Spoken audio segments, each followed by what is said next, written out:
right, good morning. It is 8:10 on a Wednesday morning. I'm here at the corner of West Markham Street and Kavanaugh.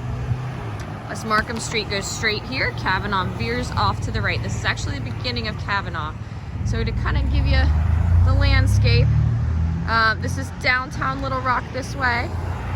And you're heading west towards University, towards the actual universities, towards the hospital. This is the site of a proposed beginning to bike lanes on Kavanaugh. Friendly warning, I brought my dog. She's so gonna stop me at some point. So if you have to look at one building or one piece of sidewalk for a minute, I apologize in advance. This is a little heavier than, say, midday daytime traffic. This, what you're gonna see, is pretty indicative of weekend traffic. It's a little bit lighter, of course, than had I been 30 minutes earlier with people working on getting downtown. So you can see we do have a marked crosswalk. Yay, thank you. And it even talks. It told me to wait. That's nice. I like these. And we do have some curb cuts to the sidewalk. So we're gonna walk on the other side, so you can see the walker's perspective facing the traffic, and so the dog is away from the vehicles. But what we're looking at here through this section is a section of road that actually gets pretty heavy bike use. It's had sharrows for several years. Girl. And then you can see we can go on across Markham there with, enough island to take a breather. And up we go. All right, so this road has a fairly gradual uphill climb. It's gonna be super noisy. There's a bus coming through. Oh, nope, that wasn't a bus. That was a truck. But we are on the bus route.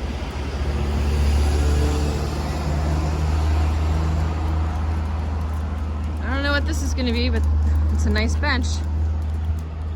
It used to be a coffee shop / bike shop. It was super nice to have at that intersection. Sorry about the fingers. Okay, so that's a new one. All right, so you can kind of see we've got shares in the road. We've got parking on both sides. We have a couch. I can handle it, so we'll walk around. We have cars that are parked on the sidewalk. This is a section, I'm guessing, where you're not supposed to park. I don't know if you can still see, but if you rewind a few seconds, there's a no parking sign on the other side. That's kind of based on where these narrow. I'm gonna have to take a moment to clean up after my dog. And unfortunately, I'm not wise enough to pause the video. So my apologies.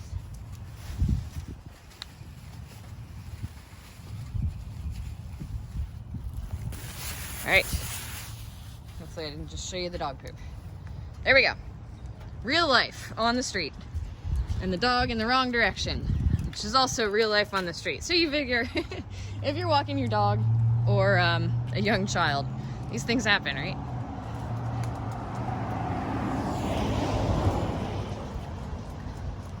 All right.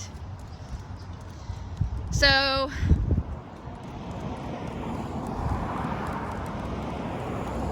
kind of get a feel for the road and the traffic. To stop again. It's a pretty nice shady area. There is a substantial amount of parking when you look at both sides of the road. Now, I'll take my comment there with a grain of salt. We are looking at a time of day that a lot of people are probably at work that are going to work now. So there's a parking study also available. And I can add a link to some of that on the notes. Sorry, dog.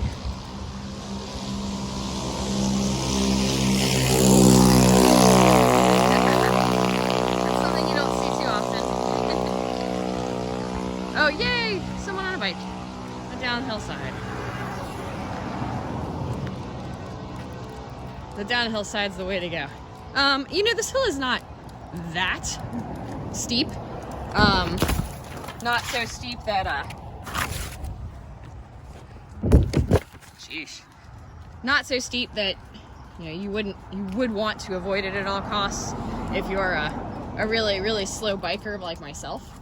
But steep enough that the differential between the speed of a speeding car and a slow bike going uphill is pretty high.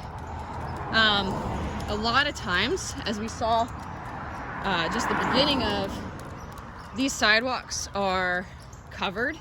They're decent sidewalks. They're broken, they're old.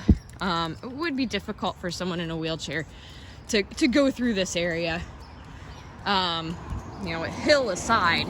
But, you know, we have typically plants encroaching, places where roots have pushed up the sidewalks over time. On trash day, you know, again, you're gonna see everybody's trash in the sidewalk. Actually, there's a really good example of people not doing that, so that's awesome. But,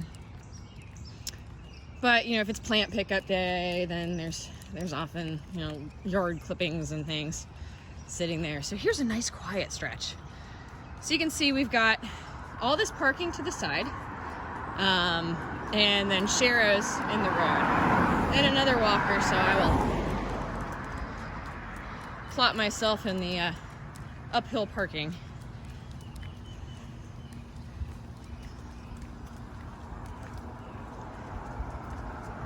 So the idea here is that while this is a good example of a street with some bike infrastructure, no one who is concerned with intermingling with cars is going to ride this corridor. I am not going to take my mom on her cute little Dutch bike through this area. Even if it was an e-bike, which assisted her getting up the hill, or we were just going downhill, I'm not going to take her through this area. I am certainly not going to take, just a moment for the big truck, I'm not going to take a small child through the area. There's simply not enough protection. You know, and bike lanes that are not protected aren't perfect, but they certainly make it clear to cars that there is a place that they are not to be.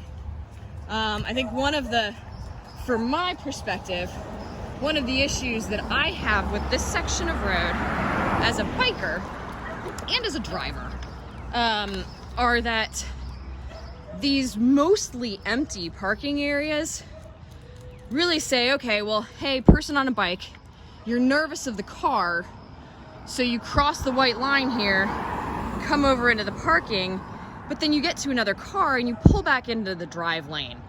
And as a driver, you don't know that that's gonna happen. You don't know that it's not gonna happen, right? So for the drivers, they might think that this person is then pulling over. It just might not even occur to them that the right of the bicyclists is then to get back out into the street where they are supposed to be sharing the road. You know, also in this corridor, you see the sign there, this is the 30-mile-an-hour speed limit.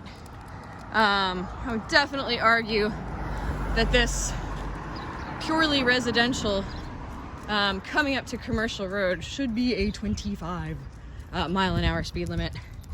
Alrighty.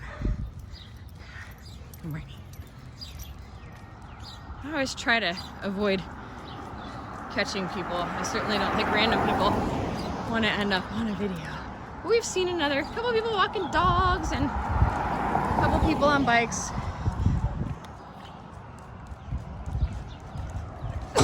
Excuse me.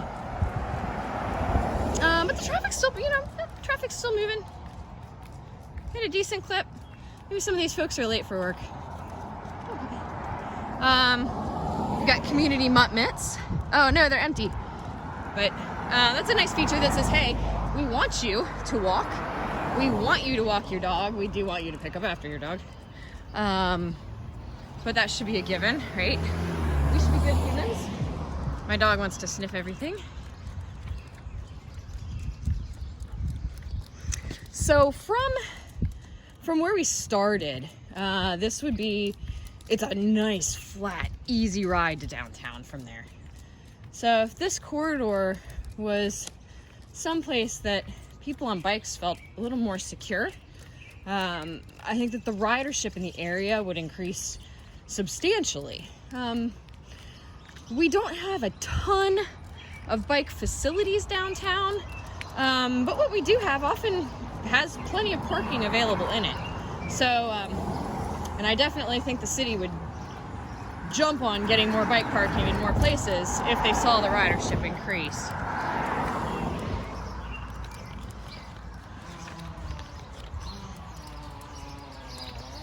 So one of the other things that we're looking to do with this project, so the parking would remain on the outside of the road for most of this area. And of course it's hard to tell, but the width of the road varies. In the wider areas, you'd have parking on one side, and then you'd have a bike lane, and then you'd have a buffer stripe. It would narrow the lanes. Of course, if you don't have the sharrows in there, the bikes are going to be in their own territory, the cars in their own territory, for the most part.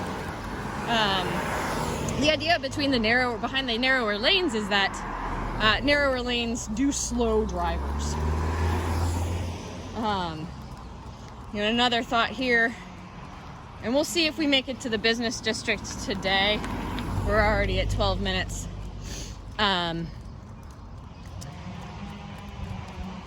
If more local residents, and this is a fairly active community, if more local residents are walking to the business district, or if they can take their bike with a basket to the grocery store, there wouldn't be so much parking needed.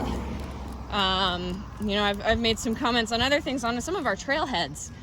And it'd be great if we had good, safe access for locals of all ages and abilities, so that local cars aren't filling up all the parking.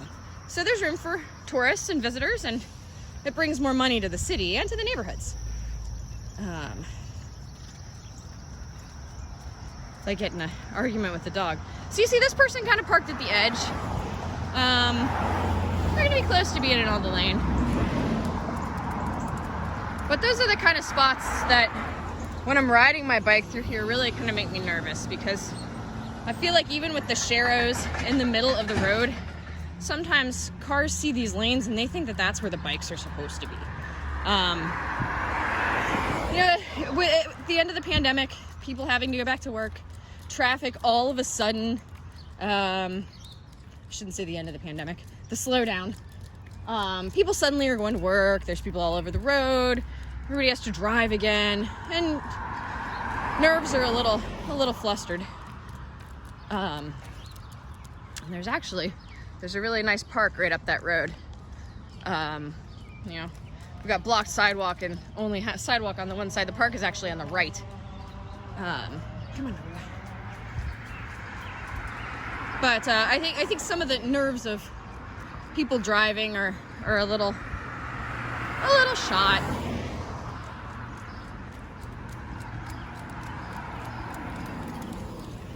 And it's what is it this morning? So it's 77 degrees and coming on 8:30. And the plants are very pretty, but they take up the whole sidewalk. Totally fine for me. Not so fine for someone that might be in a mobility device and maybe not have the ability to push it out of the way with another hand.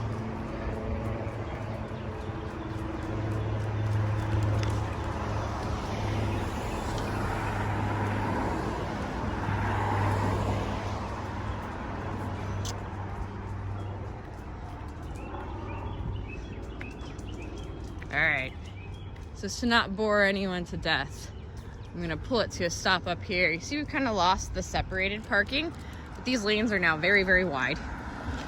I think the general width of this lane is really asking people to fly down the hill, which I'm sure they'll do for us. A lot of construction in the area.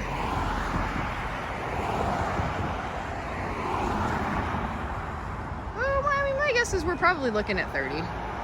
That's not a whole lot faster.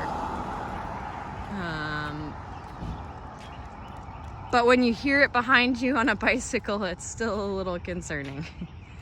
So thank you very much. Everybody have a good day.